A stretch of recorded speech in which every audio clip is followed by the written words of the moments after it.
Hello, it's John Binney here. I'm your spiritual psychic mentor in Scotland. Woo! Thank you so much for 11,000 subscribers so far. It's such an honor to be able to connect with more and more souls around the world. So when you comment, please say, hello, I'm from, and tell me where you're from in the world. And feel free to share a little bit about yourself. It's such fun to connect. So I'm here today to help you through the predictions of the remainder of July, August, and through into the 22nd of October. And also your questions, thank you for them. You've been giving me loads of questions, and I'm going to today focus on the questions that have one question per person. Now, some of these entries that you've given me have several questions, so I'll just do my best to answer the first or so. So I'm still getting used to such large volumes of both questions and people connecting, and I'm absolutely open to it. So please do continue with your questions. Okay, so we're going to begin, as always, with creating a safe space. So this is a short meditation to really help us open up our hearts, and it'll help you both receive these messages and any healings you receive as well. Okay, so let's take a deep breath in through the nose and breathe out what no longer serves, our highest good, nice and loud. Breathe in through the nose, nice and deep. And breathe out any remaining low vibration energy or emotion, nice and loud. And breathe as naturally as it feels right for you. And from the center of your heart, connect a golden cord of light through the top of your head, through the sky, our atmosphere, and up through space and the stars, all the way up to the highest frequency you can imagine. And there, connect in your light cord into the highest dimension of Source. Remain connected with Source and extend your light cord down through the stars, the atmosphere, and the sky, to the top of your head and into your heart once more, and allow your heart to gently soften and open as you then extend the light cord from the center of your heart downwards, this time down through the root of your spine and all the way down through the layers of the planet, all the way into the core, and there connecting your light cord into Mother Gaia's crystalline heart. Remain connected into Mother Gaia, the spirit of Mother Earth, her beautiful heart, and we send her so much love and gratitude at this time. And then extend your light cord back up through the layers of the planet, up through the root of your spine and into your heart once more. And now, this time from the center of your heart, expand out this golden bubble of protective light from the center of your heart with your own light, the light of Source and Mother Gaia below, and surround yourself with a golden bubble of protective light, about 2 meters out, above, below, in front and behind, and set the intention that only energies and entities with your permission, with your highest good love and compassion, can see you, access you, or exist within this space or within you. All other energies and entities must leave immediately. Inviting in our guides, our higher selves, our archangels, Archangel Michael, Archangel Raphael, Source, and Gaia. And we ask at this time for their assistance in opening up our hearts to receive these messages and healings and calm feelings. And also, I create a safe space around all of us choosing to connect with this meditation and video today, setting the intention on the energies and entities with my permission, highest good love and compassion of all can see us, access us, or exist within this space or within us. All other energies and entities must leave immediately. And just take one more deep breath.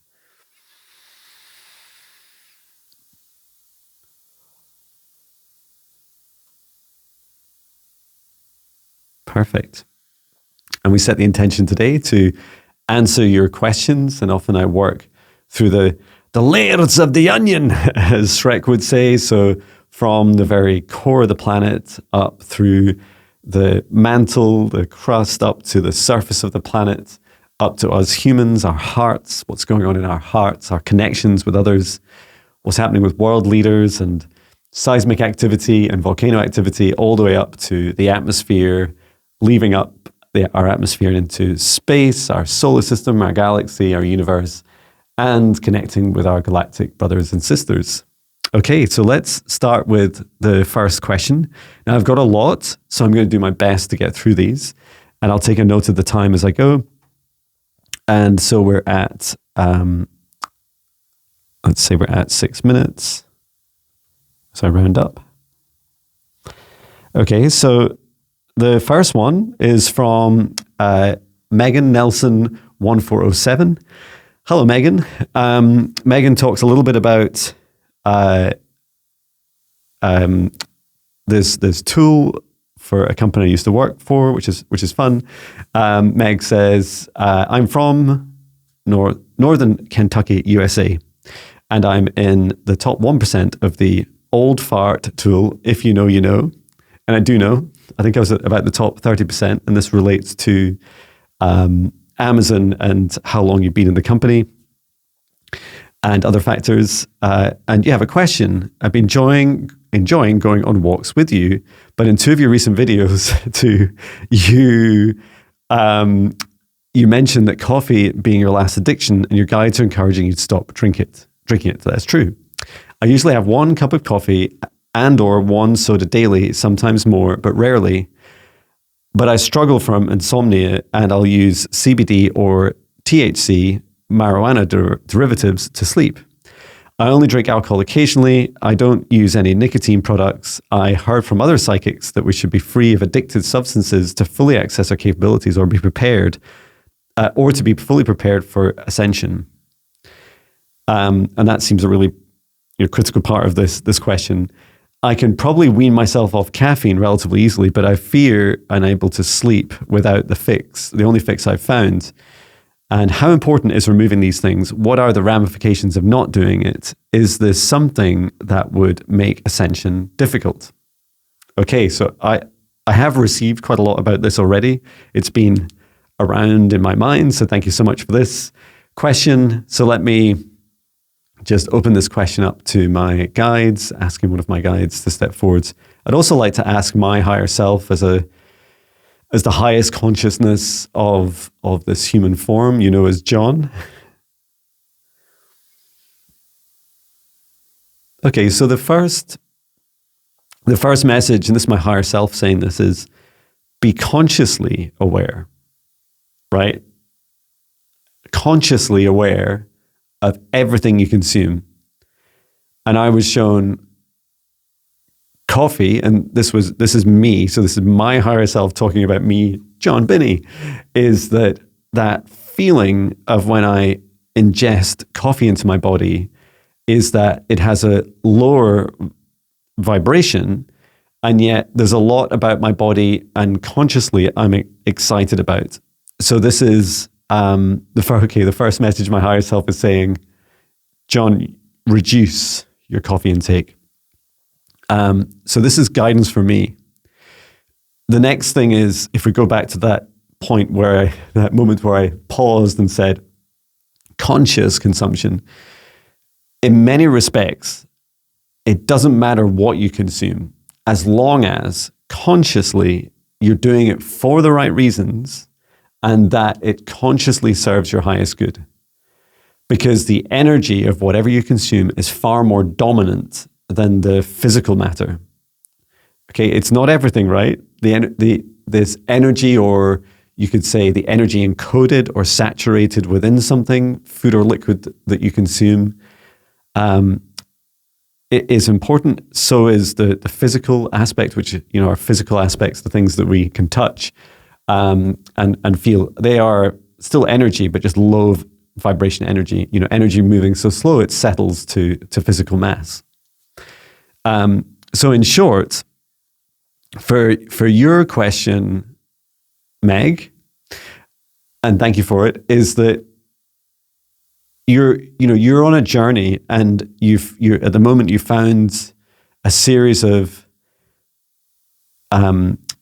products that you consume, and it brings you a happy, healthy balance.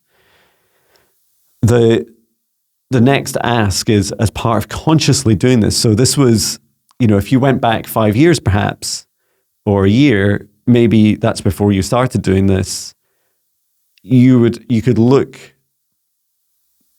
a year ago, you could look to your future self and say, oh, there's this version of me that just has 1 coffee a day. That's great. And then I also use CBD and other, I consume other things, and that helps me. And also feel into the future. And that's so much about what my guides are saying to me about coffee, my consumption of coffee. Now, I do drink quite a lot. I think maybe 4 in a day. It's filter coffee. It's not super, super strong, but it's quite strong. I think I could only handle 1 or 2, I can't think of any other way of saying it, but, like a Starbucks or, a fully coffee beaned, espresso-based coffee. I would struggle with 2. I could probably cope with 1 in a day. But this is still a lot for me. And then the next part of it is when you're consciously deciding to consume something, ask yourself why. This is the big part of conscious consumption. Why am I doing it? And then as you're consuming it, check for any self-punishment you're giving yourself. So if you're, sometimes I hear people will smoke a cigarette, for example, and they imagine when they're smoking the cigarette that they're punishing their body for all the things that they've done wrong. And then when they exhale, they're just breathing out the smoke. And so be conscious about what you're doing. That, I hope that sounds, counterintuitive to you. Ideally, the things we consume, our intention is to fuel us, to help us. And then finally, my higher self was describing with coffee is that one of the risks in particular with me is that it's numbing these receptors that are telling me that I am tired. And it's also pushing my, and I've suddenly forgot the name of it, the adrenal glands, like it's pushing me more into just do, push. So this is my relationship with coffee. So in short, to summarize what my higher self has said is, first of all, be conscious about anything you consume. When you're consuming it, ask yourself how you feel about it, how your whole body feels. Ask your body, ask your heart, ask your stomach. And then finally, feel into your future. Feel into what does the future version of you consume, and perhaps start to try and exploring some of these. And a few people have said to me, look at mushroom coffee, try it out. These are things that are on my list to give a go. And all of what you consume, water, food, content online, conversations with other people, connections with people, relationships with people, everything that comes into your awareness, everything that comes, we would call it physically into our bodies, but also emotionally and energetic, everything that comes into your body that is of a lower vibration is pulling you down, makes your ascension harder. It creates more resistance.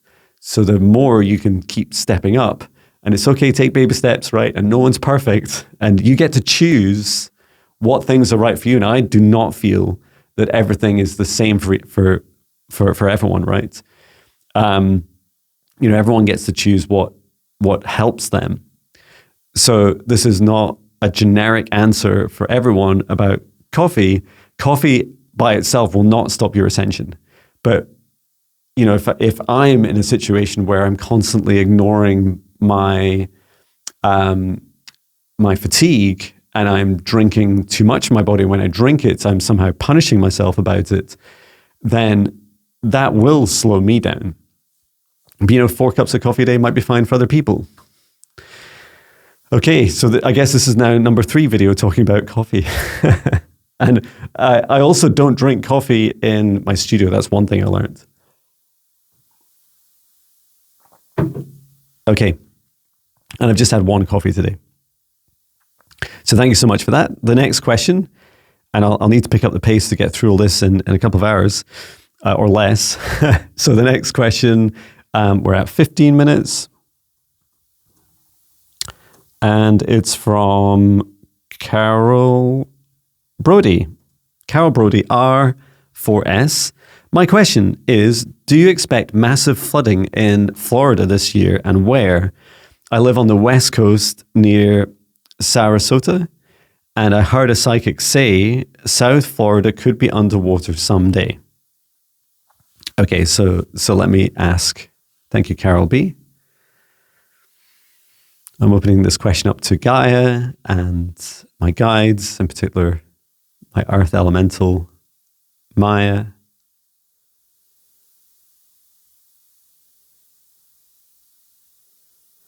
So I wasn't sure when consciously whether I'd answered this before, or a similar question. What I was seeing that there's that Florida may have a pulse of water coming up through from the sea, and so what that means is it's a temporary flooding. And let me ask a little bit about where, or, can we, where and when, because you also asked about South Florida. So let me ask about this.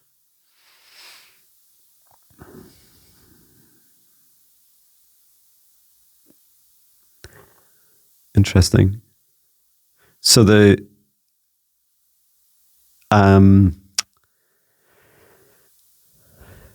east side of Florida is the area that experiences it, and it was towards Orlando. I am looking at a map because I'm not geographically very good.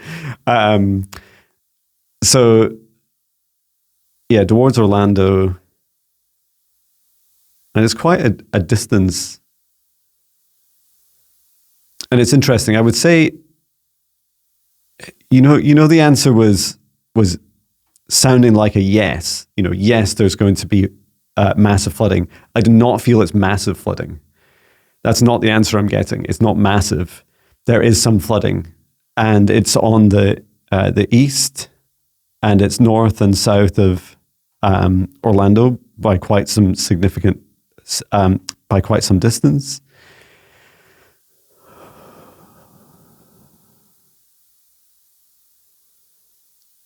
This is a blend of seismic activity that's happening out in the ocean, and then out into the Atlantic, and then it's also, I'm hearing amplified, so that I did get glimpses of some of the effect of pole shifting activity. It's not, or perhaps a tilt is better described. I'm seeing a sequence. So the sequence is solar activity, so intense solar flares, electromagnetic storms, and pushing quite hard against, especially down the equator of Earth, it causing some seismic activity and amplifying it. And then these earth tremors, perhaps some volcanoes, out in the Atlantic, are then starting to cause this pulse, this shift. It's not a tsunami type wave. The wave itself doesn't store huge amounts of energy. It's a temporary sea level rise, so the tide would be higher. And let me just ask if we got an answer to when.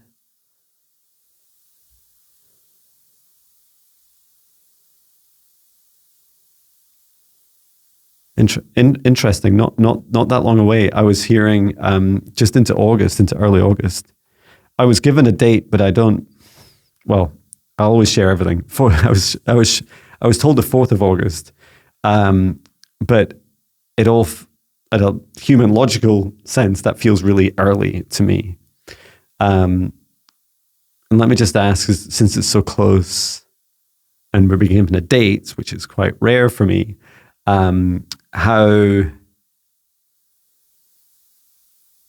and it's a sequence of, you hear Stefan Burns and others talking about, hello Stefan, talking about, what's coming around 25th July, which is in a few days, and then starting to, from the sun, what's flowing through. This is a chain reaction. So it is as a knock-on effect of this, and it's an increase in sea levels that affect a localized increase in sea level that affects the area. Okay, and we're seeing about 1 to 1.5 meters. It might not sound a lot in an increase in tide level, in sea level, but it's quite significant. I know when I used to live down at the sea, I used to live for 5 years, I lived at the sea level, so dead on sea level. I used to get a lot of fish in my garden, and it was terrible in the Scottish storms. Yet, during the spring and spring tides, for example, you get these peaks and troughs that are much higher. So, and storm surges go up higher as well. So it's 1 to 1.5 meters in level plus more. So let's see how that goes. Let's see, if that really does come to fruition. And I do feel that it's quite a chain, to give some reassurance. There's quite a chain of events that have to happen for that to happen. And my advice would be, now you're saying you live on the West Coast, so you'll be absolutely fine. But just be aware that this psychic prediction hotspot, and wouldn't it be lovely to map out all the psychic predictions? There's truth to it that people are feeling, because we're all psychic, so we're feeling that this is something that could be coming up. So your nervousness, Carol, is right. And I do feel that people get a bit of preparation. It doesn't just suddenly jump up by 1 to 1.5 meters overnight. And flooding, is a better way of describing it than some tsunami or, and it does not feel permanent for Florida. Okay, thank you for your question. We're at 22 minutes. So the next one is from CS Tiles. I live in Denver. Denver Airport has long been a questionable space, especially on the lower levels, which are not available to passengers. How good is the targeting? So this refers to Gaia targeting and her local elementals targeting areas such as Denver Airport. And I can't remember if I just said Denver or Denver Airport specifically. And let me just ask that question now in a bit more detail about how good is this. So Gaia says very good. She's saying that so not so much her by herself, but she works with her local team of elementals, and there are several. There's at least 4 earth elementals that work in the area of Denver that are responsible for the energy, the balance, the energy flow, the fertility, the rainwater, and also they're very aware of what's being built underground in Denver. That these individual elementals are able to identify the frequency of which the structures were built to help shake them up, and that they are relatively unique in part because they're heavily reinforced. A huge part of the Denver Airport underground structures are to survive solar activity that's triggering the Ascension. And really what they're trying to do is it's a place where those that are working in dark projects and are part of our global elite, if you like, are trying to use this as one of the bases where they could go to and hide. There's no hiding. You can't hide from the earth, and you can't hide from the sun. And even the sun's energy will flow through the whole planet, like physically and metaphysically through the entire planet. So what Gaia is able to do is target with our local elementals, and being shown for example, the thickness of the concrete and the structures, other steel structures and other, reinforcement that they've got down there. Okay, and we're at 25 minutes, let's say. The next question is from NL Sellers. What can you tell us about the flash of light? Sorry, NL Sellers 2? Yeah, And then it says 4 hours ago when I copied and pasted it. It says, John, can you tell us about the flash of light and 3 days of darkness? Thank you. Okay, let me ask.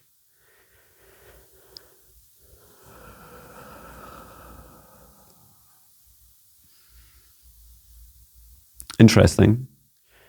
The larger coronal hole that we see on the sun at this time, once the 7 shape is ejected, once the energy of that is released, it then triggers a cascading effect to this larger coronal hole. So this darker spot you see on the sun. That creates this burst of energy. And it's just one, right? There are multiple that the sun will go through.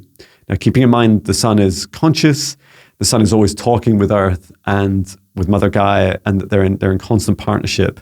And I feel there's more to answer about this in later questions, is to really feel into this release of energy. So this flash of light, and it's not just brightness; it includes a burst of energy across the spectrum, across the light spectrum, beyond what we can see.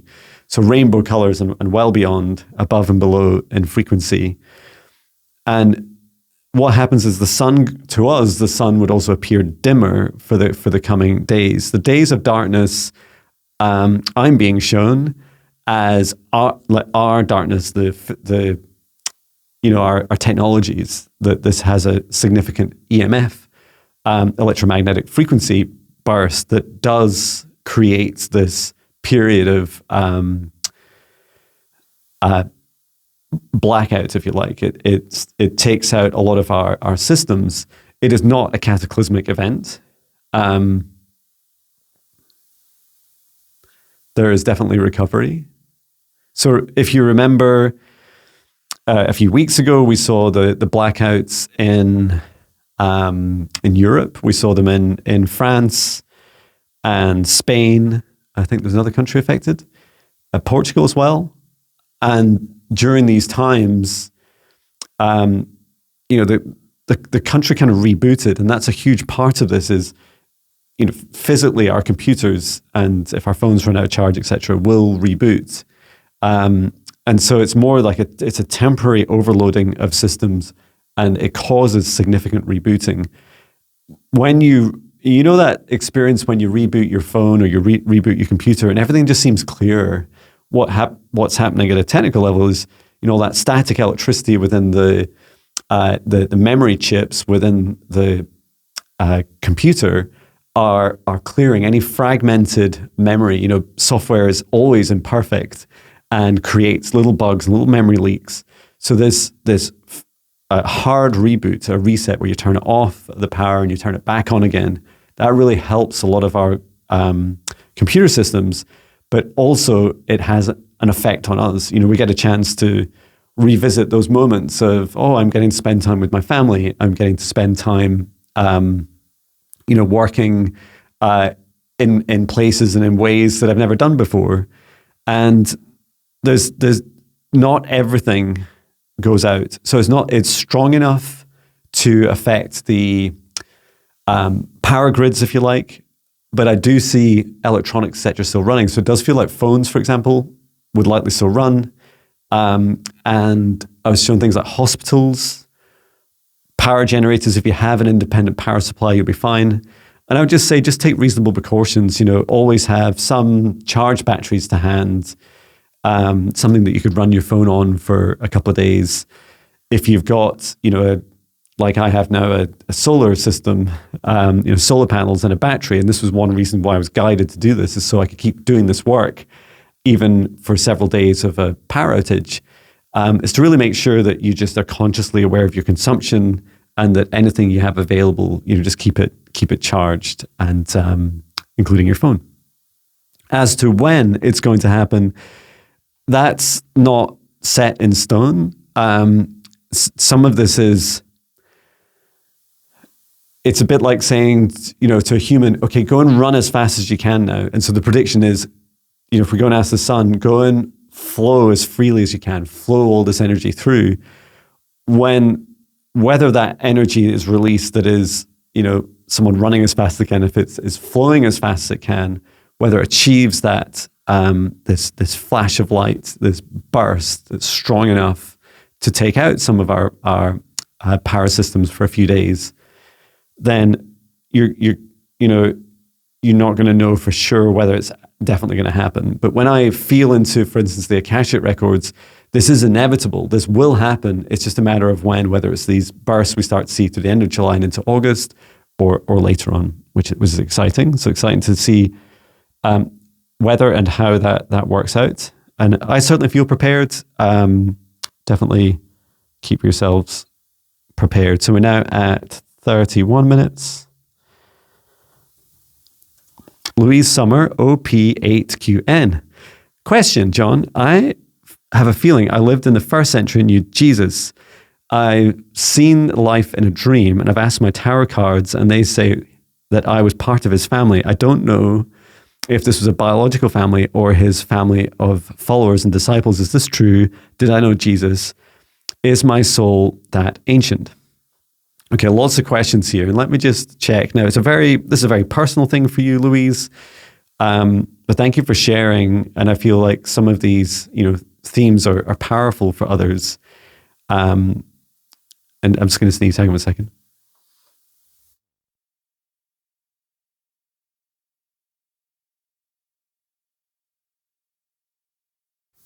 Bless me. I managed to mute myself. Okay, so the first thing I was shown is if you read the book or watch Darren Brown, is it? Or Dan Brown, I always get confused because there's a magician with a similar name. His book, which is the Da Vinci Code, and it talks at the end about the biological lineage of Jesus, or at very least hints at it. This is something, if you've not watched it, watch it. And if you haven't watched it again or read the book, and this is to start to feel this is a feeling of how real is that for me. Now, I know that Jesus is real and he's still very, conscious and active and is wonderful to connect to.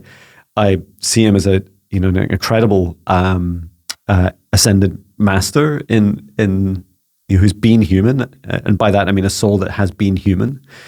And so this feeling of whether you've been part of that family is definitely for you to feel into. And if you were to ask me personally, I would say yes. What my guides are guiding you towards is for you to feel. It doesn't matter if I say yes or no, because you've got to feel it. You've got to feel it to know it. And is your soul that ancient? Yes, your soul is really ancient. And many of us have souls that go back millennia. My soul, I don't even know how far mine goes back, but it's when around the time that dragons were first created, and I was my first soul origins was an angelic and dragon being hybrid, like the first blend, one of the first blends of the two. So it feels like such a long way off, but I do remember, I have memories of that lifetime.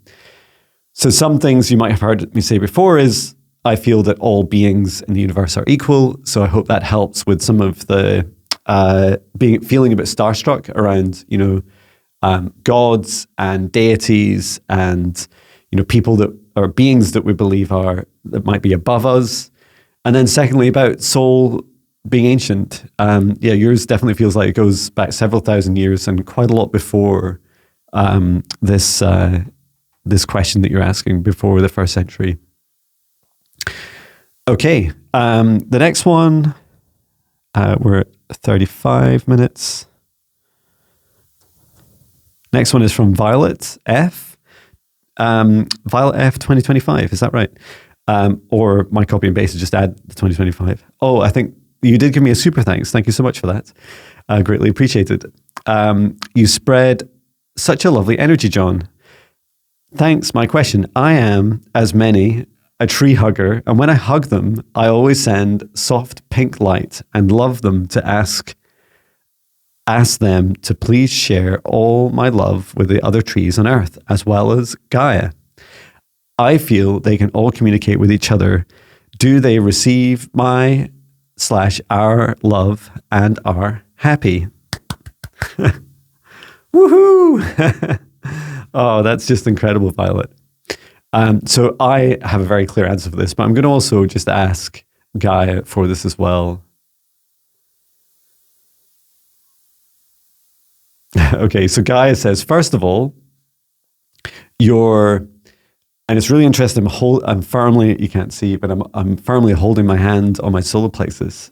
And so first of all, every intention that's ever set is felt across this world.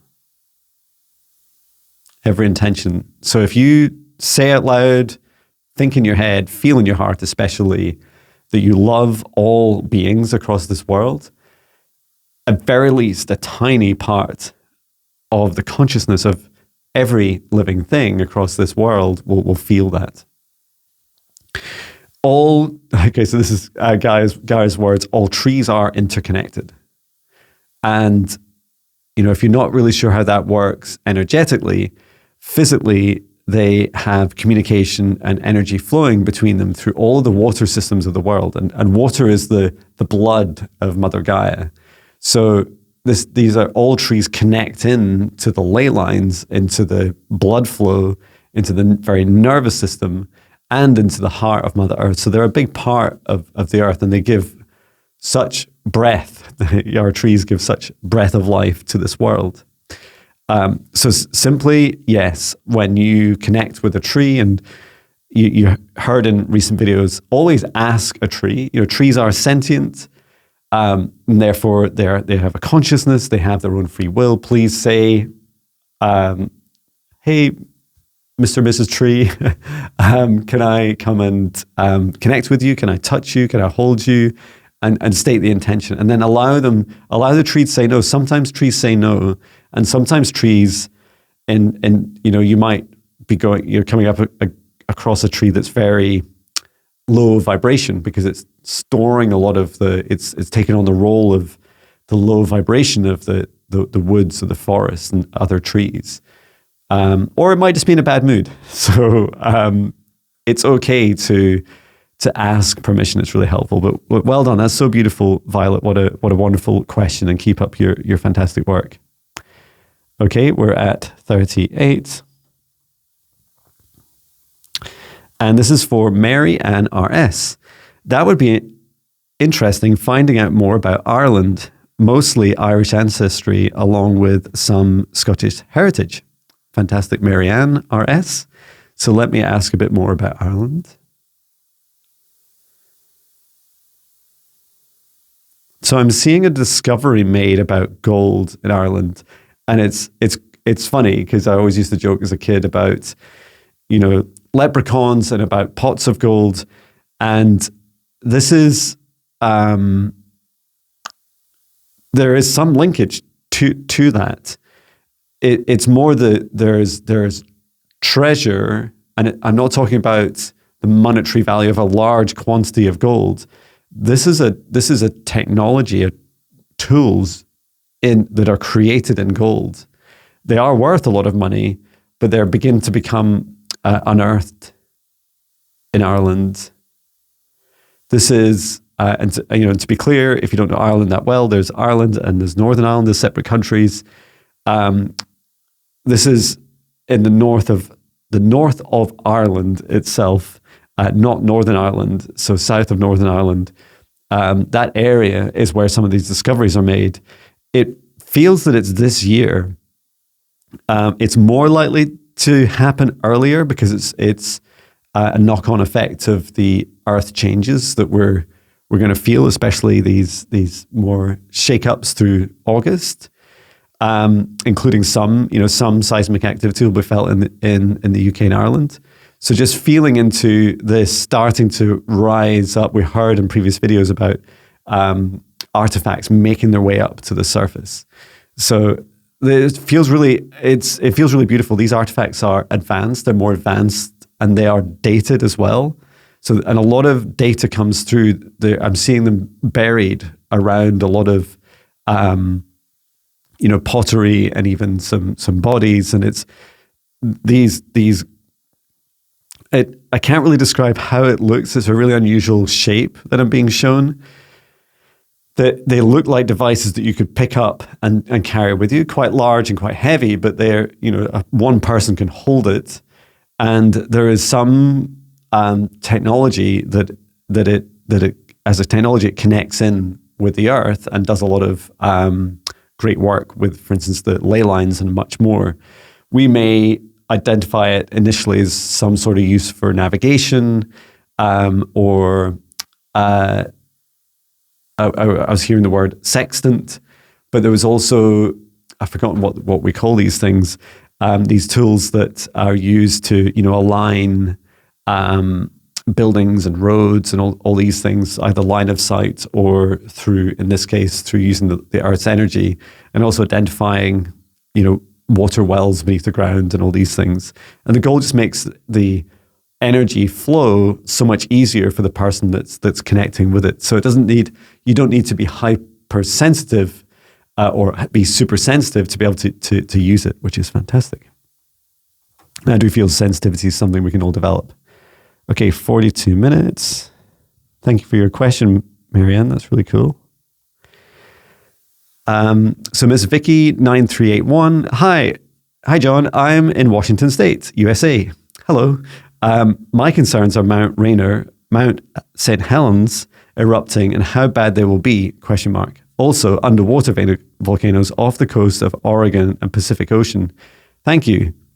And then I seem to have copied and pasted another question, almost overlapping.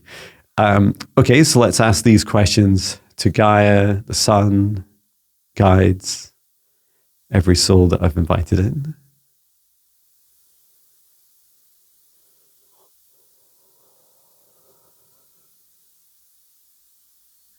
So first, I heard Gaia describing a sequence of events. There is a chaos aspect to the sequence of events. So this is to answer these questions specifically about Mount Rainier, Mount Helens, and volcanoes off the coast of Oregon in the Pacific Ocean.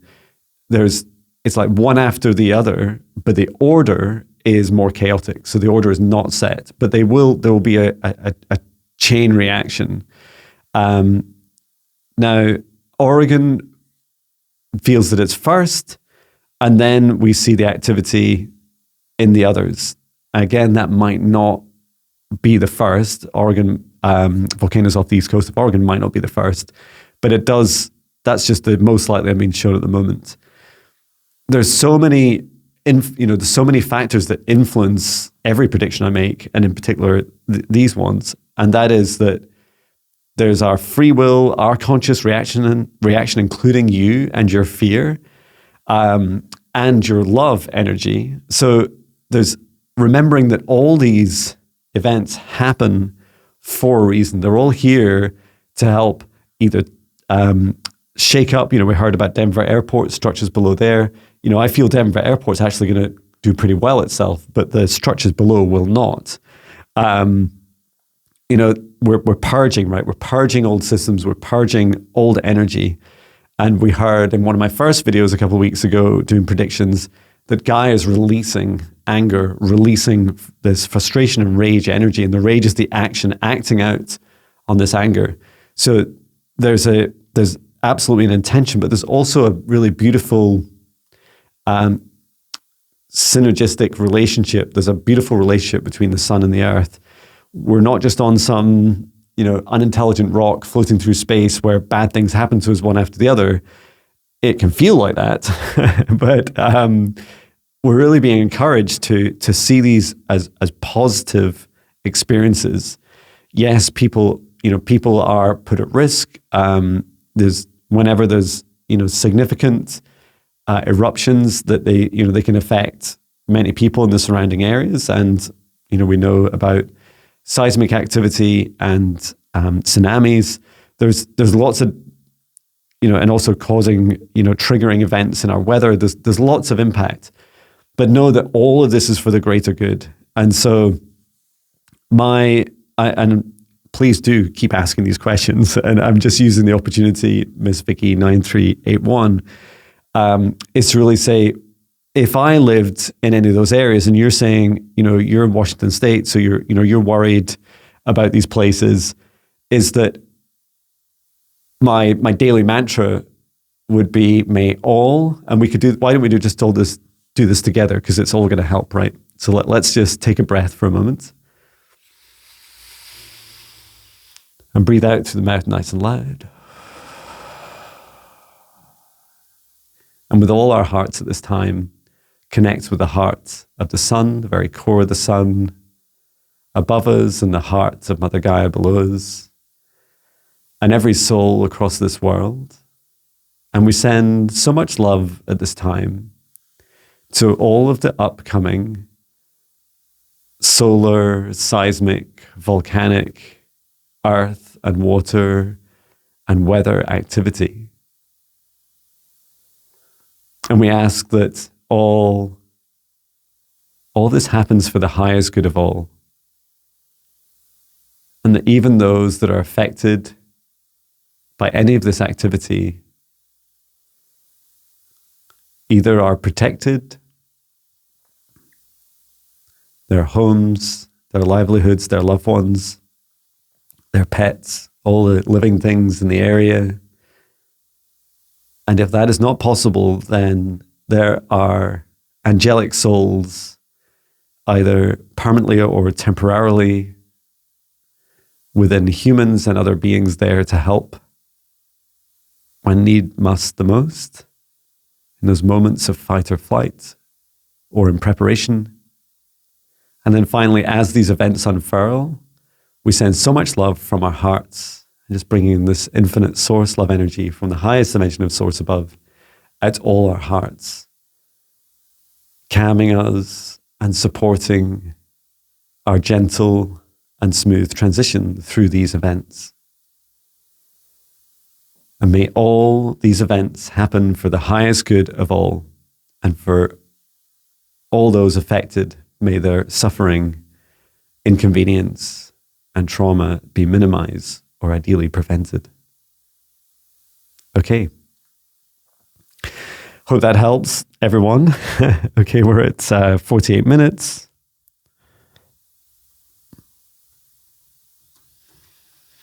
MJ Cronkite. So you've said, do your guides have anything to say about the orbs I've been seeing again and again? Could be crazy. I could be crazy. Okay, so let's ask. Okay, so this is really fascinating. There is the matrix. So there's this. Imagine a net, a grid around the outside of our planet.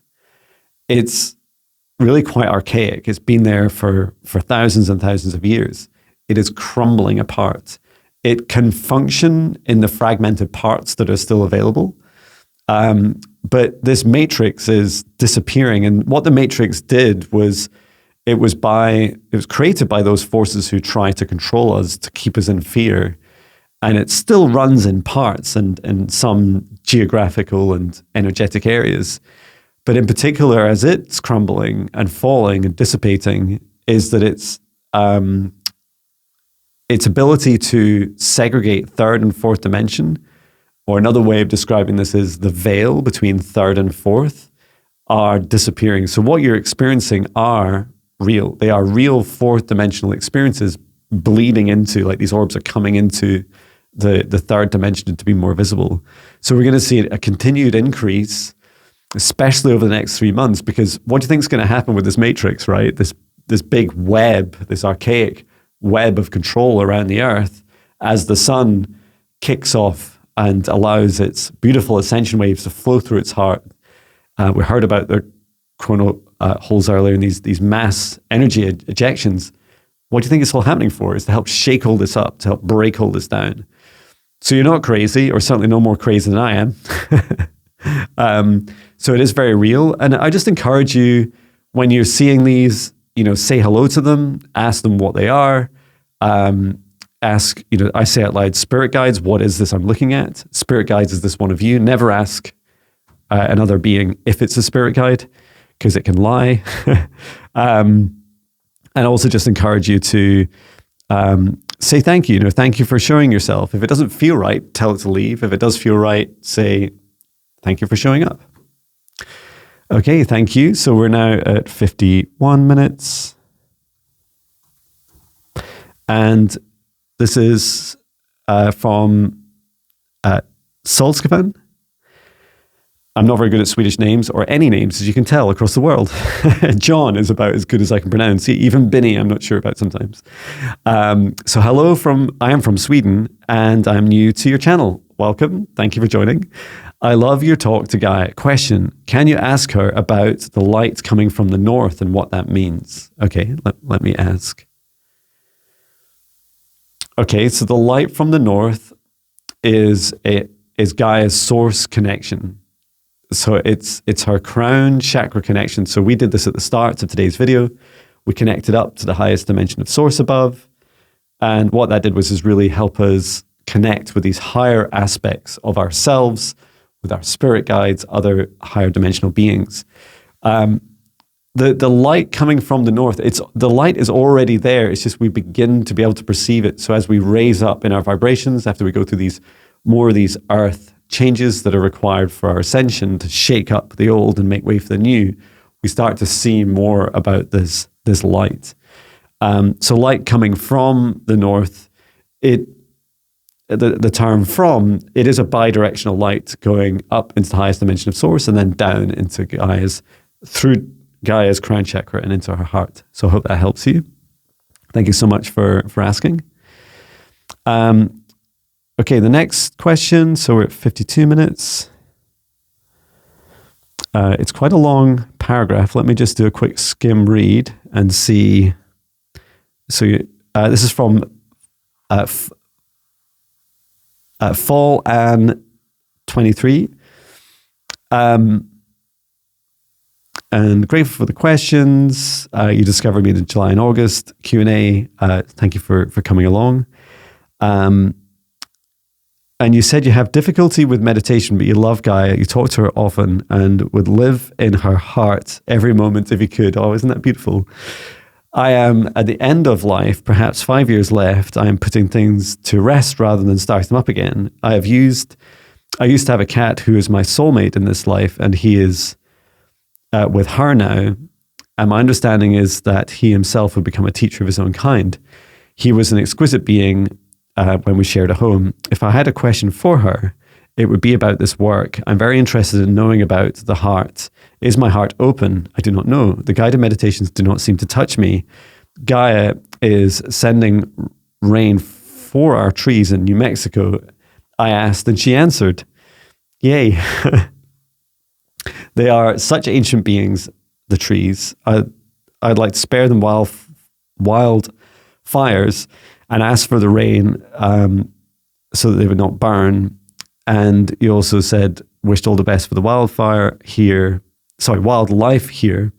Love and gratitude to the mother. And it's a privilege to have met you. I confess I don't speak emoji. Fantastic. So specifically, thank you so much, Fall Ann 23.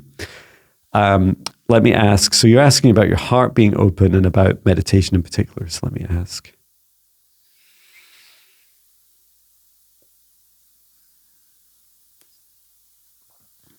So your heart's not fully closed, but it's just, I'm being shown your heart perhaps around 20% open. So your heart chakra about 20% open.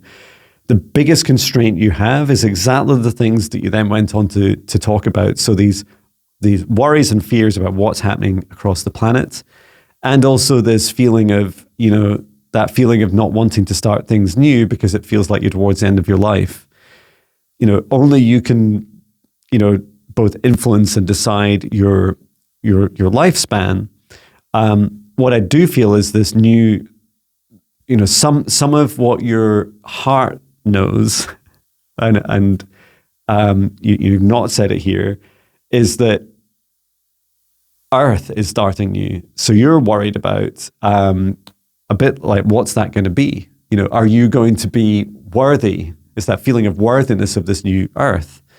And what your heart's saying is, oh, well, maybe the way this your current lifespan goes is that it kind of won't matter anyway. You'll not be around to see the new Earth. It's not true. You will. And, even you saying perhaps 5 years left, you're absolutely going to experience this new world. So this is the lesson here that your soul is asking is, please, can we do our best to still traverse these Earth changes with an open heart? And we heard that, do that a couple of questions ago, that meditation practice, and I hope that helped you. The other suggestion I have is try with my guided meditations, the 14-day spirit guide meditations on my website. Just go to the homepage and it says Get Started with John. Click there and you can go straight in and sign up for the free meditations. If you're not so good with meditation, and it's not for everyone, try playing them while you're doing something, especially when you're kind of in the zone. Maybe if it was me, it would be in a bath or a walk in nature, or I'd be doing some drawing. My drawing's terrible. But something where I'm kind of in the room, I'm in a zone, and I'm quite relaxed. Or just press play just before you go to sleep. And the important thing is set the intention. I want to, I open myself up to the benefits of this meditation. So just have a clear intention about how you do it. But yeah, that feels that it's a really beautiful opportunity in this life. Okay, next question. And we're at 57 minutes. This is one of the highest numbers of our hearts from you. This is from HorsesTriggerHope. It says one of the highest numbers of hearts from you. Oh, maybe I'm giving lots of hearts. It just says, no, I'll say that again. I don't know why I'm mincing my words. Maybe it's because I'm at an hour. It says received one of the highest numbers of hearts from you. Okay, got it.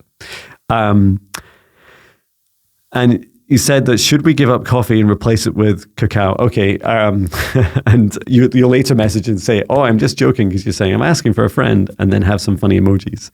And it's quite funny because the way the copy and paste has worked is it calls one of them face turquoise drinking coffee. Lots of people really love it. So yeah, hopefully that's been answered already. Please do joke in the comments. It's a lot of fun. And even if I don't get it in the moment. But yeah, the short answer is you can keep drinking coffee. It's more about just being, having conscious awareness, including cacao, whatever you choose to consume. Thank you for your question. Okay, and we're now at 59 minutes. We round up. This is from Julie Hill 7709. And it says, wish you the best of luck in your work. I was in Forres and Findhorn in 1985. This is a place in Scotland. It was a magical visit, and I've always wanted to go back. Looking doubtful as I'm getting on in years, does Scotland/Findhorn indeed have a special vibration? And Findhorn is up towards the north of Scotland, the Northern Highlands. So let me ask about this question about special vibration. Okay, so I have received some of this already. I'm just being reminded of that. The first is yes, Findhorn is on one of the ley lines. It's close, if not on the rose line. I would need to look that map up and verify that message, but that's what I'm being told. Because a lot of sites in that area are also offshoots of the rose line. But it's not. I know for a fact it's not that far off. And then secondly, does Scotland have a special vibration? Yes. Some of this is to do with the highlands. So it's the proportion of mountain and unpopulated areas that are allowing the highlands of Scotland to raise in vibration in particular, especially around the heart of Scotland. So around Stirling and surrounding areas. which I don't live that near, but an hour and a half drive north from here. And that Scotland is, the way dimensions work is, just in case they weren't confusing enough, they are in bubbles, right? So you and I can be in different dimension bubbles, but there'll be some sort of connection between us, a frequency match within our ranges of, you and I, that allow us to match together and to perceive and to experience each other. For Scotland, Scotland is raising up in vibration, getting closer up into high vibration third and touching into fourth. And this is a kind of an average, if you like, a baseline of all the people and the living things. There's also a lot of work going on at the higher dimensions, including unicorns, yay, unicorns are the Scottish national animal of Scotland. Scottish of Scotland. They're on our passports and all these things, which is beautiful. They're doing a lot of work. The unicorns are doing work up on the top of the Highlands in the fifth dimension, helping raise. They do a lot of singing through their horns, which they use as tuning forks to help create this huge bubble, energetic bubble, and help raise the vibration. So I feel every country, every landmass, every area of the planet has their own elementals doing this work. It's just if you've visited these places, you'll remember that feeling, that frequency, and it does feel Scotland just continues to rise up in frequency. And it's funny because even in the last 25 years, sorry, it's not 25 years, it's a lot longer, since 1985, Scotland's not changed that much in population, despite the world growing. Okay, so for those that have asked multiple questions, I'm not going to answer multiple questions. So if you have asked a question that I'm not answering, then you can ask one more question in the future. But just trying to keep things fair and try and get it down below the 2 hours if we can, because allow me to edit the video and send it on to you. Okay, and also to be fair to people. So Beachchicabum, you've said, hello, question, hello, I just found you, welcome.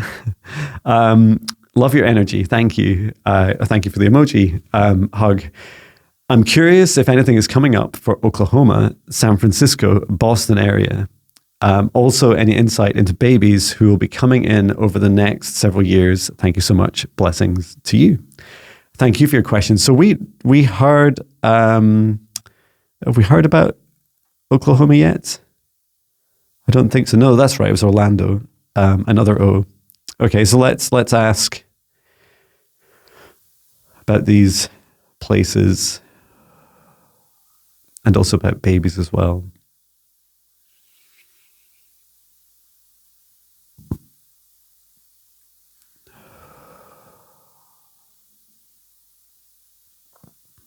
So I am seeing activity in these areas. So I'm just bringing down the scope until the 22nd of October. So 3 months from now. So interesting. It was San Francisco is somewhat inevitable, but not beyond. So this is seismic activity affecting San Francisco, but it's not beyond kind of normal thresholds or expectations, if you like. Boston, interestingly, did show up first, and this is later in the 3 months in towards October. Okay, it's not cataclysmic, right? Which is good news, because often we think, oh, there's going to be a volcano and earthquake, and it might, we often think worst case.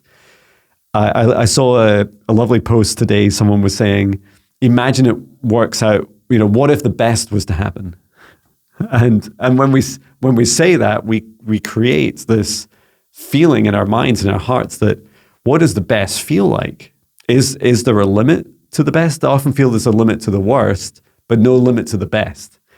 So yeah, Boston around the into the October mark, and this is some of the activity that's happening in the Atlantic Ocean and in the very depths down towards the sea floor, having some effect on Boston.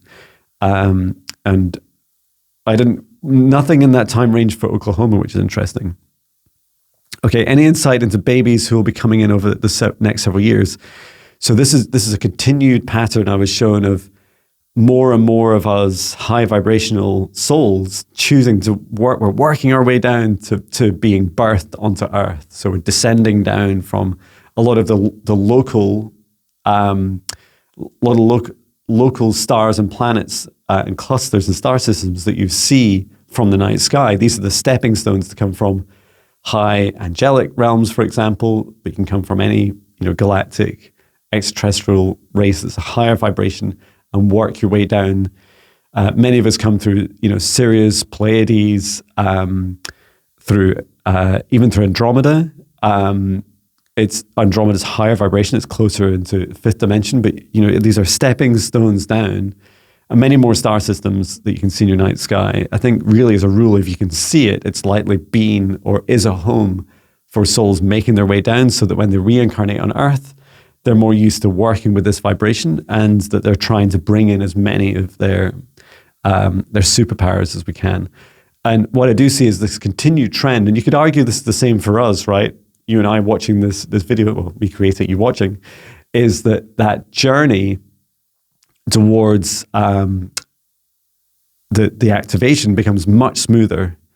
So there's just an increased awareness of us all, experiencing our own superpowers, sharing them, leading by example. So you'll have a lot more opportunities to be able to do this with others. Oh, I didn't take a note of the time, so I missed one.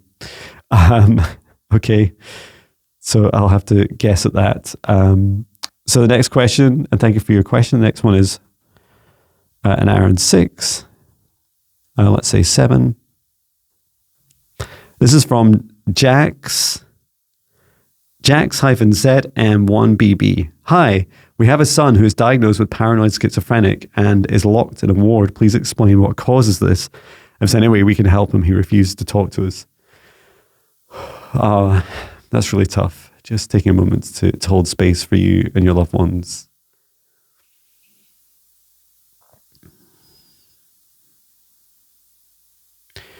Okay, so we're getting the answer for how you can help him the most. I'm seeing you doing a daily meditation practice of helping him create a safe space around him. So this is the physical area where he's in, and it being in a locked ward. So this is a bubble around him, just as we did at the start, and around the place that he's in, the building that he's in. And this helps stop the challenges with a lot of these wards, as they attract a lot of negative energy. So anything you can do remotely yourself, so you don't need to be there, you can do it remotely, or you can do it with him while you're there, or if you're able to visit sometimes, to be able to bring in this protective space around him as your son, it's very helpful. He is, a lot of his reason for refusing to talk to you is he's in shame, and so he's deep right down at the bottom of low vibrations, and he's under energetic attack. Now, many of us are under energetic attack at any one time. And he's also in a place that attracts it. But the good news is you sending in, once you create safe space, sending in your love, unconditional love to him, it feels like he's in your prayers a lot, but do know that this works. This really helps, even if he's not showing that it helps. And I see the key is to say, when you're sending in unconditional love to him and, telling him in shame, we are tricking ourselves to believe that that there are parts of us that are unlovable. And this is a real message to say to him if you visit him verbally, and also energetically and in your prayers with him, to him, is to say, I love every part of you, even the deepest, darkest, most regretful things you've ever done, I love you. And, this is a message the whole world needs to give to their own hearts. It's important you do this for yourself as well. The reasons about why this happens, or what we label as paranoid schizophrenic, I was just shown that it's this really difficult part of human and many beings, but human includes human existence, which is that we can be subject to such trauma from external influences, including people and beings in energetic spirit form, that we become, we start to lose trust in ourselves. We start to lose the love for ourselves, and that this has a destructive effect on our mental health. And I do hope that in the future, especially for your son, that a lot of the things that he's being subjected to they're real. The negative entities, as I call them, or specifically beings that are negative to others, are real. And this will become more and more obvious. Right now we don't have laws that say, you can't, release a demon on someone, right? But we used to. In fact, in Scotland, it used to be illegal to be a witch or practice witchcraft. So these are important things to know, that this will lighten, this will get better, it'll be more transparent. And, if you want to try, for example, practicing my free 14-day spirit guide meditations for negative entity protection and removal, for you, it's a huge help to get you into a protected state and a practice where you begin to see the things, for example, that you clear from yourself, that it's possible and quite likely that some of these things also affect your son. And then if there is a way that you want to meditate with him, or, start to ask him to open up by sending him in unconditional love. It's his free will. He doesn't have to talk to you. But I do feel that laying this beautiful blanket of unconditional love on him, and into his heart will really help him start to reflect on it. He has to connect with his own self-love. And a huge step forward is sharing some of these incredibly dark experiences. So I hope that helps. Sending so much love to you and your loved ones. Okay, we are at 1 hour and 13.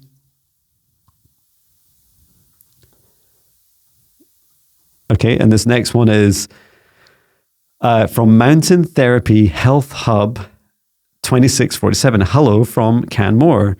The town Canmore, Alberta, gets its name from the Gaelic name Hien, like Cian Moore, meaning big head or great chief, which is a nickname for King Malcolm III of Scotland. So, John, I just discovered you today. Welcome.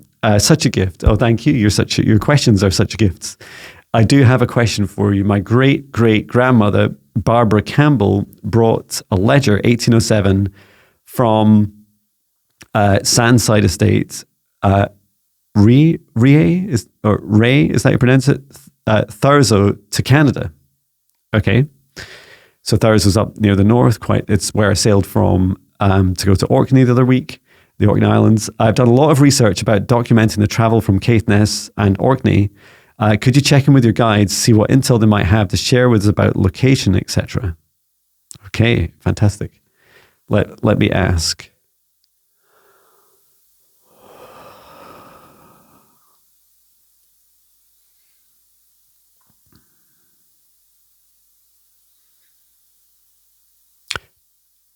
Okay, a lot all at once. Hopefully I can share it. So the first thing was that with Orkney just has this beautiful energy. It has this really phenomenal energy where it feels that there's a high vibration, magical energy, almost unexplainable, And that energy is held within the hearts of the people that live there. And this immigration, I know that, a lot happened around then where we would, a lot of people from the UK and other countries went over to the US and Canada, and as we call it, as modern history would call it, settle. The purpose of your lineage was to help bring across these really beautiful energies, these Orkney energies, and it's up towards the top of the rose lines. There's very high vibration heart energies across to Canada, and so much of it is to help balance this.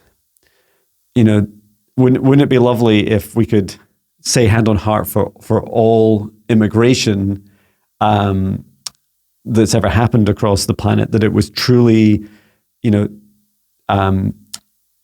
fully integrated and equal, when people arrive in other people's countries, that we treat each other as humans so perfectly, and we integrate and we respect each other's lineages, and we work together beautifully.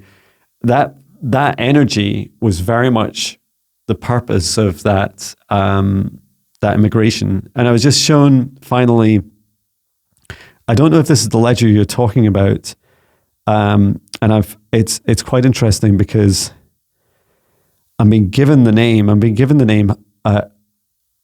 Hudson Bay Company. Is that the company that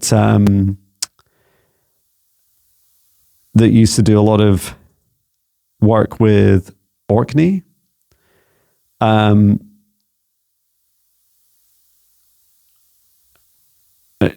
Yes, Orkney and Hudson Bay's Company History Imagined. I just did a quick Google.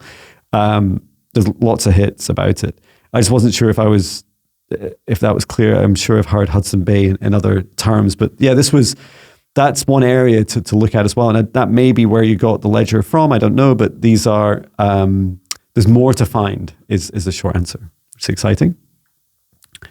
Okay, now Angie, we're at 1 hour and 18.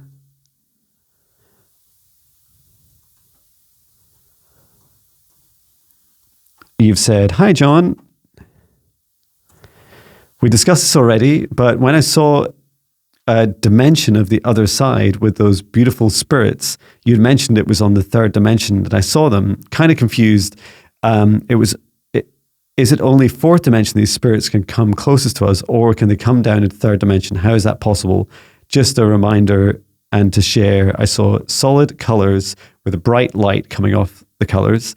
I saw a complete backdrop of gold and rectangles connected together. They pushed back the spirits, and I saw the colors of auras. They looked ribbed. I could see black lines, and the spirits were white and silver speckles in them. They moved like globs. Lol." Wonderful. Thank you for sharing. So let me just ask again, just to check in on this, because you're really asking about, is it only the fourth dimension these spirits can come closest to us? And okay, and the answer is no. We did hear a little bit about, or quite a lot about the matrix earlier, the matrix collapse and the veil thinning. So some beings are able to traverse between different dimensions. So dimensions are not exclusive for beings. We know that I've experienced it personally by touching the hand of Sasquatch through a young Sasquatch over on the west coast of the US in 2019. That experience was all about teaching me how they can reach through different dimensions. They can be this was them reaching from the fourth to touch me in the third, but we know that they can also come into physical form. And they were trying to do that the next night, but I was getting a bit scared. So I wasn't quite ready for that. But I'm not scared now. I'd love to meet the Sasquatch in person. And I know that they're not just exclusive to those areas where they're commonly reported and cited. For these orbs, there is I'm being there's this term, it's a new term to me, transdimensional. So, the term multidimensional can mean, for example, a being available, being presented in of the vibration of multiple dimensions at once. And then this term transdimensional is describing these orbs being able to shift from the fourth into third, and they do so by lowering their vibration. So it all depends on the frequency range of each of these. And yeah, these orbs feel that they are soul energies. Thank you for all the colors, and thank you for your question. Okay, 1 hour and 21 minutes.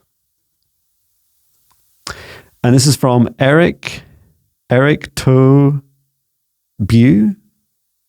TOUBEAUX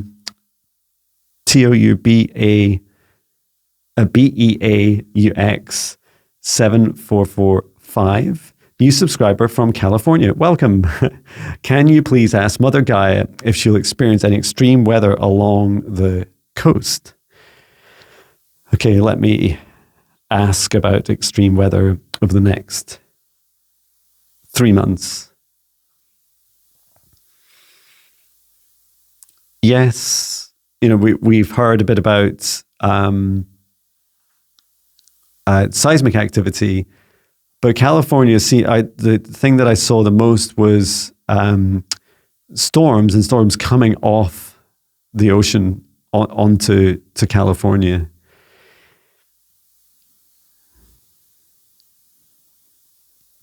So really just to take reasonable precautions. It does feel later. And there's one storm in particular. This is after we see the settling through the kind of chaotic energies through August, and then a settling in towards October. So at the moment, long-term forecast out into October is yes. It's not, I know you've asked specifically about extreme weather, which is a question that's narrowing us down. This doesn't feel so extreme. It's up there, right? They are fast hurricane plus winds, but the damage is quite temporary. I'm seeing it coming in and then moving off the coast, so it doesn't come far inland, and it's towards Northern California I was shown. So I hope that helps you. Okay, the next question. And I'm going to pick up the pace. I've got quite a few to get through still, but we're getting there. We're almost through them, and I do love them. I love the way questions are gold dust, because really that's where the magic is, even more than the answers. So Audrey Tutar 5434 or Audrey Tutar.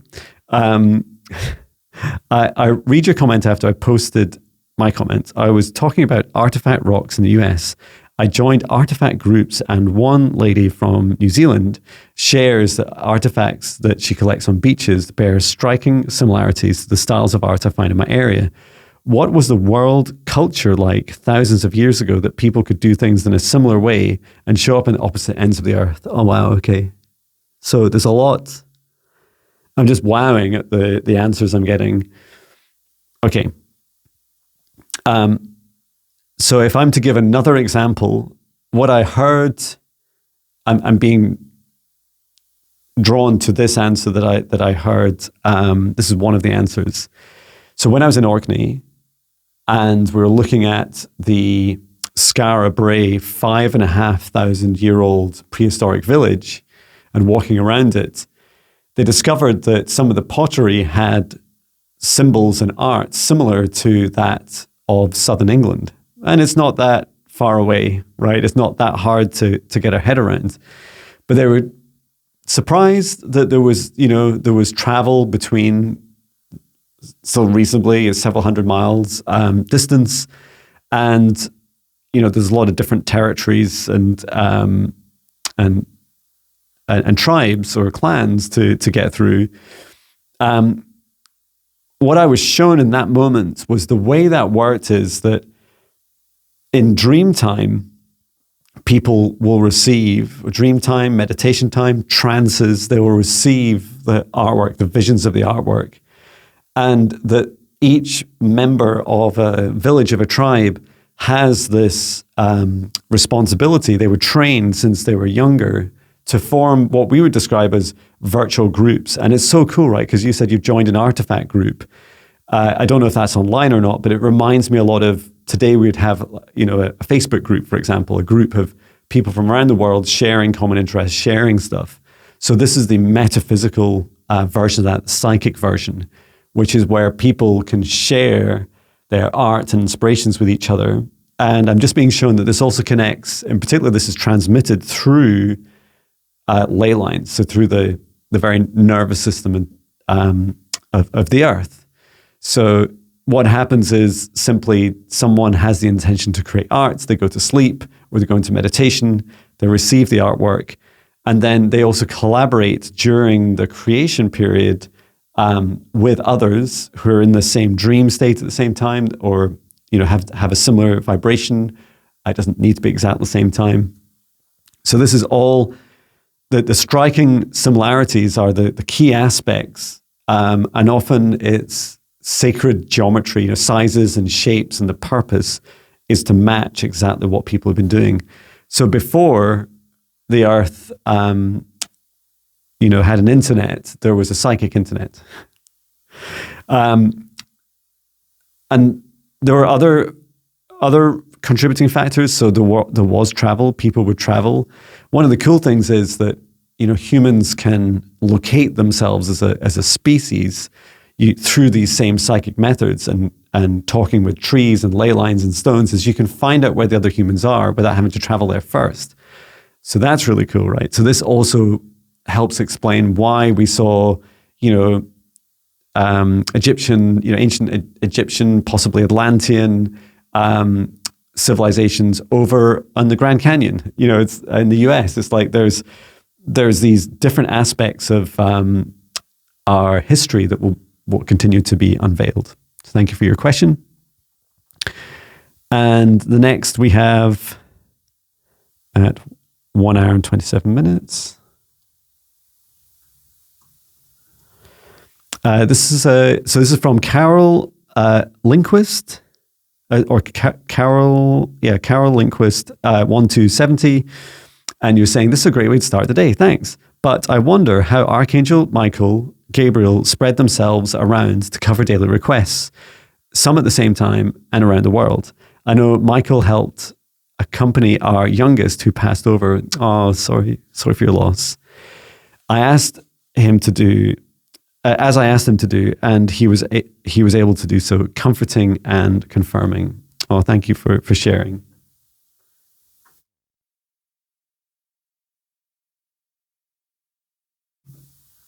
Okay, so let me ask Archangel Michael, who's with us in this space just now.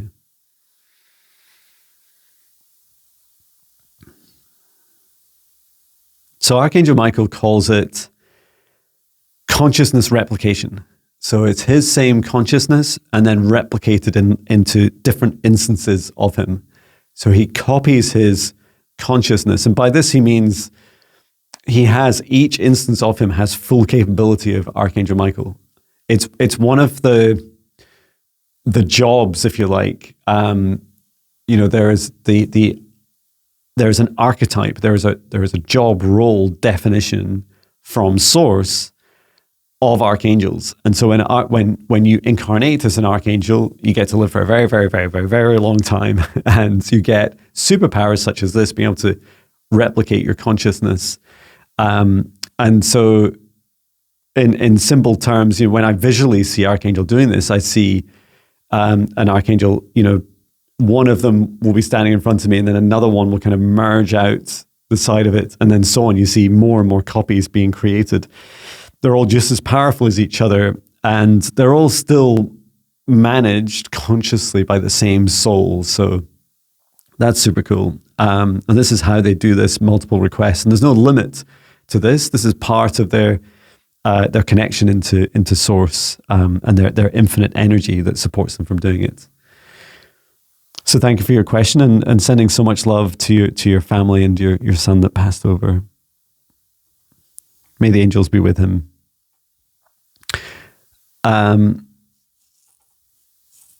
Okay, and I'm just, there was one there that I've already given an answer to someone for. So this next one is blue. Sorry, the minutes are, let's say, 1 hour and 30. So the next question from Blue Dragonfly 5. I love your name. There are so many astrologers and psychics predicting the same or similar events in Japan. If it, in brackets, tsunami, is as big as predicted, it will also affect California. I live near the coast. I believe my location would not be hit, but my daughter and family live in the tsunami zone in Santa Cruz, California. Should I be warning her? Her second child will be born in early September, and your grandfather was a Scot who moved over here from California in the late 1800s. Thank you. So specifically, you want to know about the tsunami zone in Santa Cruz, and then California, and then anything else as well.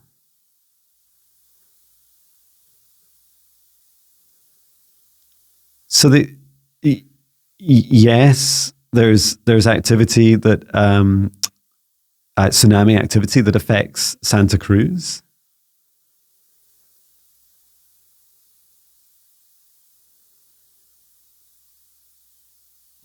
This interesting guy is saying to me, it is really not that bad. And she's showing me houses and people and, the living things in the area.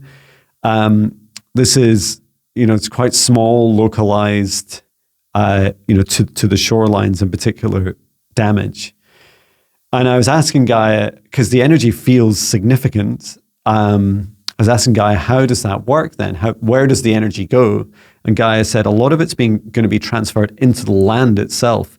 So it actually caused some seismic activity within the land rather than, this is Gaia consciously balancing the energy. So balancing between releasing through tsunami waves and then also releasing through the land itself and the shaking of the land. And again, they don't feel catastrophic in any way, which is helpful. So I hope that helps.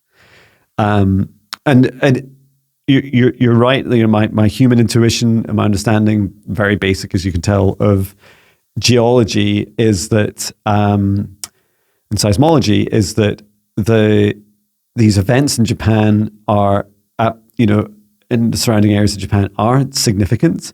However, this is a world that we're starting to get to know even better, right? And as we learn more about the Earth itself, and also the partnership and the effect of the sun, and combined with the consciousness of the sun and the Earth having significant effect, together with our teams of elementals, this all makes the experiences less predictable for us. We're experiencing new things we're not used to. Things that would be A, B, C, and A, B, and C, and then D for us is now A, C, D, B, Z, F. Like there's these different experiences. So just allowing ourselves to be less fearful about what we've been used to, the patterns in the past, and opening up to this increased consciousness and awareness that is now becoming much more stronger parts of our existence as we rise up in vibration as a planet, open up our hearts and also our old systems and matrix, and a purging clears. So the more more of the negative stuff, the more of the purging that we experience, the higher up our vibrations go, which is fantastic. Okay, let's see the next one. So we're now at 134. From monolithicbiaviscide. You've asked and said, hello, your fellow Scot, and you got whisked away from these lands 2 decades ago by Gaia to be where you are now. You're just hanging about, waiting to be told where you're needed. In terms of eruptive behavior, what about Campi, I'm not sure how to pronounce it, Campi Flegrei? This is, a supervolcano near Napoli and Santorini. I got alerted to that one back at the turn of the year and wondered if you get the same info I did. Okay. And I'm just going to refresh myself on these locations. I can get answers as well.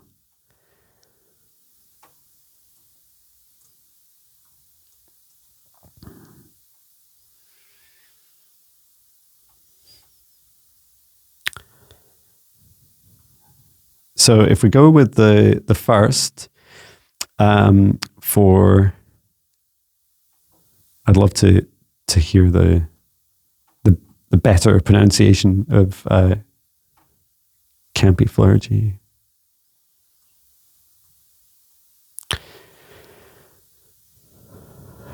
Yeah, I have seen this before, and I think I've probably done something on this before. And okay, and these places are in the same area, because I saw this activity. I'm remembering it from last time that it was off the coast that it was happening. And let's just ask then what's happening here. So Gaia says, this is an ever-changing picture. Okay, and Gaia's given me some specifics, which I'm going to, mainly because this video is shared on YouTube, I'm just going to lead you to the description of some of the activities and the potential people involved. So there is, let's say there's significant religious institutions in the area that, you know, some of this we have kind of public awareness of, some of these places. Some are not, right? Some are hidden and very secret. And that there's this, Gaia says she is described as playing a bit of a game between different tactics to shake things up, because there is, through religious institutions in the area, there are psychics doing this work, right? There are people reading Gaia and working to figure out, what action they should take. So there's a bit of cat and mouse here about, should I, Gaia is saying, should I target this place? Should I target another place? And in what sequence? I keep being shown that this is due to human trafficking, and that what happens is these groups of people that are involved in enslaving others will move people to different locations because the people are seen as a commodity that make money. They're seen as assets. So they'll move their so-called assets around whenever they predict activity in the area. So this is creating much more uncertainty, but there's a real, how to describe it, rage within Gaia. She's like, I am sick of this. I am sick of of Gaia's children, of every age, being enslaved by others against their free will. And so there's this feeling that it's just happening. It doesn't, the sequence of which of these locations across Camp Flegrei, Napoli, and Santorini, those three locations that you've asked about, the actual order will likely change, but it's inevitable. It's this feeling, I keep feeling this big release, this super volcano release. And it is, like right now, in the 22nd of July, I'm being shown it. Gaia will only be able to hold on for it for so long, but it's towards the end of August and into September. So I hope that helps you. And then the next one is from, thank you for your question. The next one is from Airoli 8597. And you're asking about, so hello, John. I'm a new fan of yours, and I was wondering if you could get a read on the Ark of the Covenant. Was it real? Where it came from and where it is now? Wow. I remember Raiders of the Lost Ark was my first introduction to it, the movie. So let me ask, So first of all, it's real. Okay. And yes, it yields great power. It does make Gaia nervous, this falling into the wrong hands. It has it's more than just a technology, but let's describe it as a device. Is capable of bringing beings from other dimensions, so it can open portals into the fourth dimension. And where it's from, it predates what we describe as our modern human race. It goes, or more accurately, our modern human history understands it. This goes back over 200,000 years. So it's one of the challenges with history. If someone claims that they built it, I found this thing, I built it, I made the Ark of the Covenant, then these things are, we just have to take people's word for it, right? So that the origins are often quite difficult. So yeah, just feeling into how this is important to discern about who actually created it, where it's from. But it's a long time ago, and I was shown that it was Northern Africa, as we would know it now. And then where it is now is really interesting because I describe it as being intentionally obscured. And when I ask the question, I'm being shown the ark itself is phase shifted. So it's to hide it. And, Sasquatch do this, right? They shift from third to fourth dimension in part to hide, or to not, scare humans or to be close to humans. This is what I'm seeing for the Ark Covenant. It's phase shifted. It's shifted up into the fourth dimension. It is in the hands of, this feels that it is it's housed by the US military, or should I say industrial military complex, but really in the ownership, if you like, of the elite, global elite. Okay, so that was fascinating. Thank you for your question. So the next one at 1 hour and 43, rounding up. This is from Carmen Rizzo, K8Q, and you asked about, what about monatomic gold?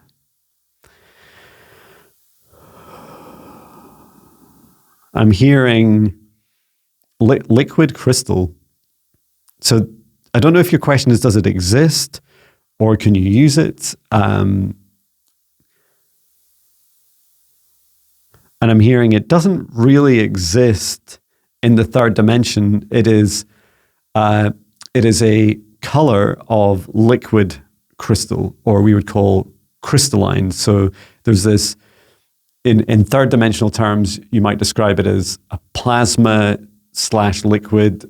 What was the other thing I was shown? Plasma, liquid, crystal that flows. These are the heavier dimension labels that we would give to something that's actually higher vibration and exists really, although I'm sure if you Google it, you'll find places that claim to sell it. But really the term monatomic gold is crystalline gold, and it's much closer up into higher dimensions of the higher frequencies of the fifth dimension, and naturally sits in the sixth dimension, which is fantastic. So there are those versions of Earth that we're all on our journeys up to accessing and visiting. It's good news because those higher vibrations of Earth exist. Because otherwise we'd get super high vibration and need another planet. But the cool thing is about monatomic gold is there's this feeling of it has very beautiful healing properties, and also being able to, it's a super hyper sensitive conductor. So I often in my client sessions go to fifth dimensional Earth and go into these liquid crystalline pools of water to help people heal and clear first before we then do things like connect them with their spirit guides. And this is a great example of, what that substance is, that there is a consciousness to this living crystalline monatomic gold, as we call it. So I hope that helps you. Thank you for your question. And then for any duplicate questions for people, I'm not going to answer those. Just to do one question per person.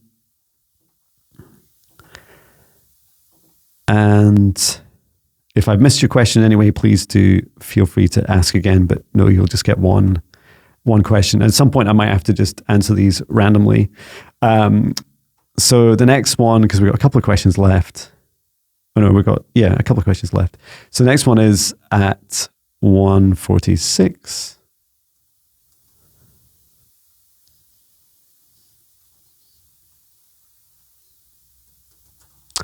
And that is, you have a great voice. Oh, thank you. You look like Chris Martin from Coldplay. Woo! Thank you. That's very kind. You make me blush. Says, your question is, will RYO Tatsuki's prediction, is that their name? Ryo Tatsuki's prediction of volcanoes, eruption and tsunami happen in Japan in July 2025. This month. I'm concerned about the 26th. Yes, that's when it starts to happen. Is the answer I was told by Gaia. But please know that I feel a lot of these questions we ask from a place of fear, and that and a lack of trust. Lack of trust in the earth. And trust has to be earned, right? We've a lot of us, including myself. I've been in an earthquake in Japan in the early 2000s, and it's a scary experience. And then tsunamis. We have a lot of history of the devastation they cause, and I know people that have been affected by them. It's just that we're being asked by Gaia to start to get comfortable with a greater degree of dynamic behavior from the sun and the earth. And I can feel she's helping me in my heart now, really hold an open heart and say, okay, this is for our highest good. Let's brace ourselves. It is a roller coaster. We are going on some rough rides together, but there is great joy both through this and after it, as well as the destruction. And you could describe this as really a reflection of our human awakenings. And Ascension is, the old John doesn't exist anymore, right? But the old John, before I went through my awakening in 2017, built this version of me, the foundations of this guy that can stand up and talk and shake his hands about a bit and would know how to set all this up. And if I just come down out of a tree for the last 40 years and there's so many things I just wouldn't know how to do to be able to do this work now that I'm a more expanded version of John. But equally, there was destruction, and in my life, I lost friends, I lost, connections with family members. There's a lot of changes that happen in our lives, and it puts pressures as we go through this purging. But know that this is for the greater good, and that we also heard in previous video, I was just being reminded that by Gaia that there are earth angels there to support people. So it's not to say that there won't be damage and there won't be disruption, and because it feels like there is significant disruption. But know that Gaia is doing her very best to smoothen all this out together with the sun and our local teams of elementals, and also beautiful souls like you and I that are here to help support each other. So yeah, let's watch this space and see what happens over the coming days. So thank you for your question. And Vero, I don't think I've answered your question. A question from you. If I have, apologies. I'm trying to keep it to one question per person to keep it fair. You said, I love a world of peace and harmony. Thank you. Reminds me I must ask for a message for you to reflect back at the end of today's video. And you just say, what entities live in the sun and what is their purpose? Can we go and visit? Did I go visit? I think I might possibly have done so years ago in a dream. Okay, so let me ask. Just asking the sun. So the sun primarily has this Ra soul that is the most dominant soul within the sun. The sun is also a gateway. So the heart chakra and the solar plexus of the sun support a portal behavior. So you can step through the portal and go into different dimensions. You can also use the sun, go through the sun to go into source. So there's really the entities that are there are often visiting, they're often recharging, which reminds me of Superman flying up to the sun and receiving that energy. So there's some of that goes on.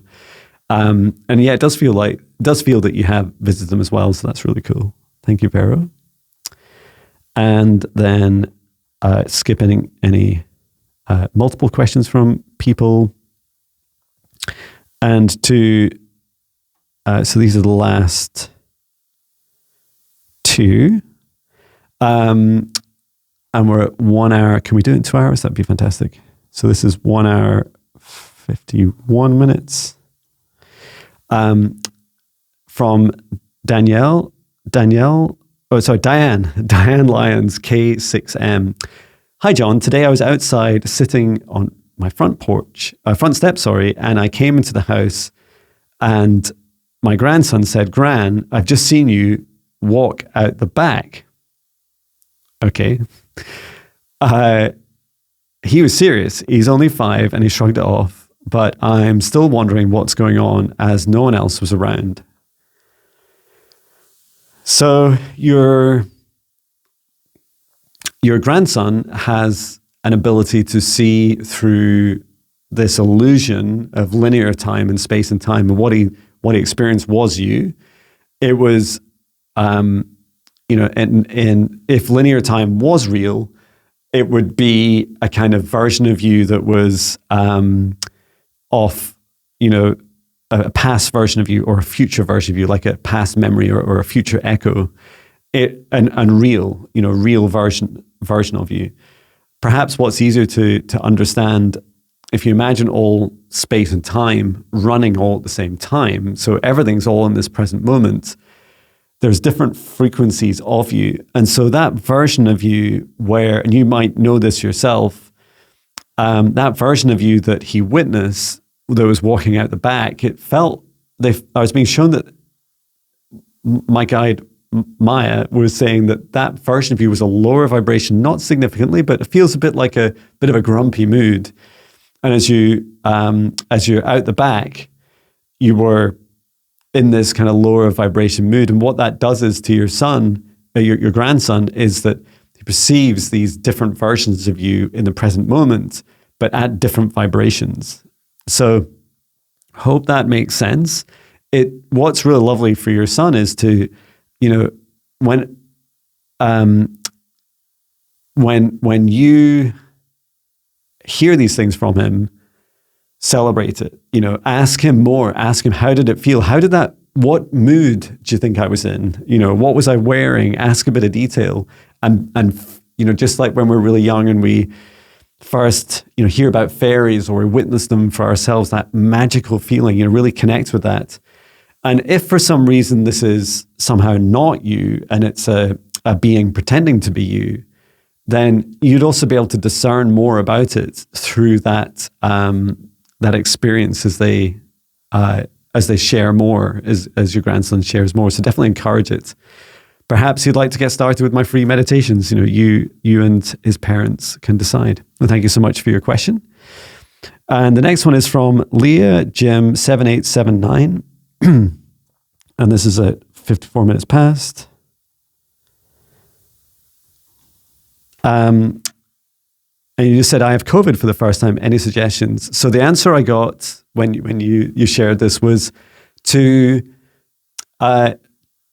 drink plenty of water, and then the water to be mineral water or filtered water. So this is, first of all, water that is as pure as you can reasonably get it. And this is to help a detoxification. And also, people may have different beliefs about COVID. This may or may not resonate with you, but there is an engineered aspect to the virus. And so what happens is there's a somewhat reliance on some of the those aspects are man-made, that there's reliance and assumptions on the toxins, and some of these are very minute levels within our water supplies that it requires to be able to survive. And then the second thing is, I heard of blessing your water. So as you're about to drink your water, you bring in beautiful high vibration love and you send it out to the water and say, I love you, water, I love you. And as I drink, you're going to quench my thirst and also help me detox and release this virus. I had to take a gulp, of course. And then I just heard, get plenty of rest and really listen to your body, and not to fight it, but practice knowing that your conscious awareness, your drive will help you release this and heal fast. So keep up your positive affirmations. I'm saying out loud, I'm getting healthier every day. I'm healing every day, and give your body the opportunity to really put that into action. Okay, hope that helps. I only had it briefly back when it first started. In fact, it was the first time I'd had any illness in years, and I've not been ill since, which is great. In any way, no colds, no nothing. And I feel so much this is linked to our vibrations and, talking to our bodies and looking after our bodies. Not to say I don't get tired and I haven't been at risk from burning myself out in the last 5 years, for example, but, certainly no health conditions. Okay, so I'd like to say a massive thank you to you all for all your questions. Just fantastic. And it's the first time I've just put it down to one. I've just either randomly or chosen the first question you've asked. If there's a question that you still want to ask, just know that I feel that your questions will keep changing. So do post new ones, depending on how you're feeling at this time, what you feel is going on around in the world. I love the broad range of these questions. They're just fantastic. So thank you so much. And also thank you also for all your bookings. Please do feel free to book me for a one-to-one session. September just filled up, so I have spaces in October. So just over a couple of months wait for your session. That's increasing the weight is increasing as my YouTube channel in particular is expanding.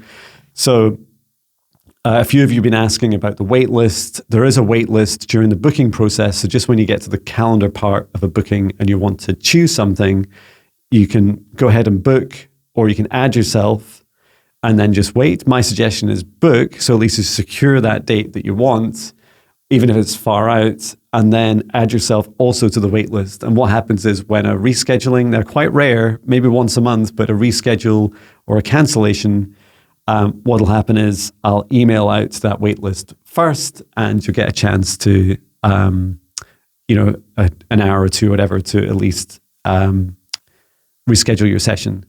And you can go into my website and my account, my bookings page, and reschedule your sessions with as long as you follow the rescheduling and cancellation policy. So I hope that helps you. Thank you so much for these amazing opportunities. Thank you for all your engagement with. It's over 620 plus people have now signed up in total for the Spirit Guide meditations, which fills me with such joy. I love reading about your feedback in the surveys. I love you sharing on YouTube comments. So please keep all that coming. And excited for more videos. We're next live as well on Thursday, doing your live predictions, healings, clearings, readings, and more. So look out for that on the live page of my YouTube channel. And I'd like to bring our session to an end, thanking our guides, our higher selves, Archangel Michael, Archangel Raphael, Source and Gaia, and every soul that's participated in today's session, asking us all to step outside of the session space. As I close it down, we can remain in our individual protected bubbles for as long as we choose. As I close the session down and return to Source, or never return here again. And please remember to get plenty of rest and to drink as much water as it feels right for you. And to also use your own discernment. Everything that you've heard today, I'm not God, right? I'm I'm just another human like you doing my best to connect with higher vibration beings and to answer your questions. It's a lot of fun and it's great practice for me. And I feel that this journey already in the last couple of weeks has really accelerated these gifts. So just encouraging you to use your own discernment, your own judgment, and remember that your heart is what's creating this reality around us. And finally, our phrase is, I'm excited for this world's ascension. Sending love.